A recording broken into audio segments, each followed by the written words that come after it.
You deny to be a lawyer of Lucky South 99. I'm just wondering who are you trying to fool?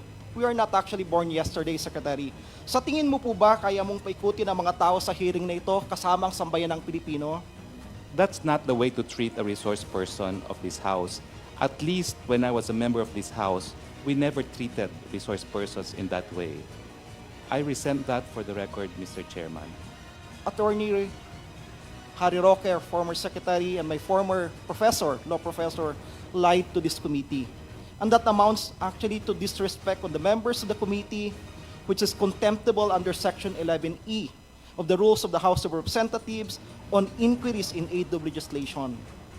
I therefore move, Mr. Chair, that Attorney Harry Roque be cited for contempt for disrespecting the members of this committee when he lied in order to evade attending the hearing of this committee where he was invited. With the former Secretary Harry Roque. This will just be a reiteration mostly of the things that were already passed on upon by Attorney Raj, but I'll ask them for emphasis and clarity. Mr. Secretary, I understand that, of course, you signed an affidavit of support in favor of Mr. Alberto Rodolfo Y. de la Serna, the 2016 Mr. Supranational Philippines, confirming that you will provide financial assistance to Mr. de la Serna for his travel to Poland, Ukraine, and Italy from October 9, 2023 to October 18, 2023. And we understand that this particular document, affidavit of support, was found at the premises of Lucky South 99. I'm just wondering, but of course you already have your explanation a while ago, but honestly, I'm really wondering, why is a copy of your affidavit of support found at the premises of Lucky South 99? Why would a POGO have a copy of your affidavit, and to what interest do they have in your personal life? Mr. Chair, because my EA, who is studying in an aviation school, decided to temporarily take residence in the premises of Whirlwind. That is the answer here, Mr. Thank Chair. you. And of course, it was also presented to the Senate, which you deny also, that there's a copy of the organizational chart of Lucky South 99 submitted to POGO, to PAGCOR in your application, which states that Attorney Harry Roque is the legal head of Lucky South 99. And the same document was presented previously to the Senate. Mr. Chair, as Attorney Jeza Fernandez has stated, that is unverified, and according to the rules of evidence, that is only a piece of paper until authenticated by a person who saw the document or by the person himself who prepared the document. Thank you. Mr. Chair, I also note that it was also mentioned a while ago that former Secretary Harry Roque facilitated the meeting with PAGCOR Chief Alejandro Tenco. And this was confirmed by PAGCOR Chief Alejandro Tenco, facilitated the meeting with Cassandra Ong, and Cassandra Ong is the representative both of Whirlwind previously and now the representative of Lucky South 99. Do you have any comments, Secretary? What is the question, Mr. Chair? There's no question, but if you wish to comment, I would let you comment. But if not, then I'll proceed.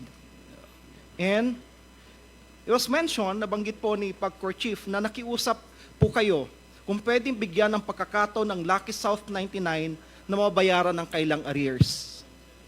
It was Cassandra who did the talking. I merely accompanied her, and I accompanied Cassandra as a person whom I know is from Whirlwind. At that point, I will stress that even PAGCOR acknowledged that on that specific date, the official representative of Lucky South to PAGCOR was Mr. Dennis Cunanan. For the record, Attorney Harry Roque, ulitin po natin ulit yung tanong, kayo po ba yung abogado ng POGO ng Lucky South 99? Hindi po, Mr. Chair. I have said it many, many times, and I will maintain that. And assuming, Arguendo, that I was or is, the question is, where is the crime? But I will not acknowledge a relationship that does not exist because according to the Code of Professional Responsibility for Lawyers, there must first be a meeting of the mind between the lawyer and the attorney to repose trust and confidence on the lawyer to represent the client on legal matters. Maraming salamat po. And the summary pieces of evidence we have, in addition to those that have already been mentioned, your affidavit of support in favor of Mr. Alberto Rodolfo Y. de la Serna, your former EA, is found at the premises of the Pogo Lucky South 99. Pogo Lucky South 99 organizational chart submitted to PAGCOR and states that you are Lucky South 99's legal head.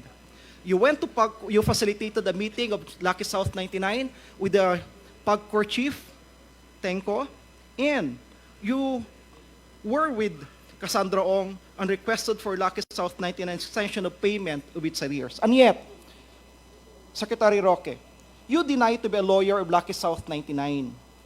I'm just wondering who are you trying to fool? We are not actually born yesterday, Secretary. Sa tingin mo po ba kaya mong paikutin ang mga tao sa hearing na ito kasamang sambayan ng Pilipino? Of course, deny as much as you want. But the overwhelming pieces of evidence point to one thing. An only reasonable person, any reasonable person, will come to an unmistakable conclusion. You are part, or perhaps a lawyer, of Pogo South 99. Mr. Chair, I resent that. I am not fooling anyone. I resent that also coming from someone who was my former law student and who was my inaanak. That's not the way to treat a resource person of this House. At least when I was a member of this House, we never treated resource persons in that way. I resent that for the record, Mr. Chairman. May I ask the honorable member, Kong Salo, to refrain in issuing statements that would insult our resource persons. I am not saying you are, but try to avoid issuing statements that would hurt the feelings of our resource persons. Please proceed. Will do, Mr. Chair. Mr. Chair, in our last hearing on August 16, Friday in Pampanga, Secretary Roque was invited by the Squad Committee. And Attorney Harry Roque sent a letter dated August 13, 2024, addressed to the Honorable Chairman, Robert Ace Barbers. Are you the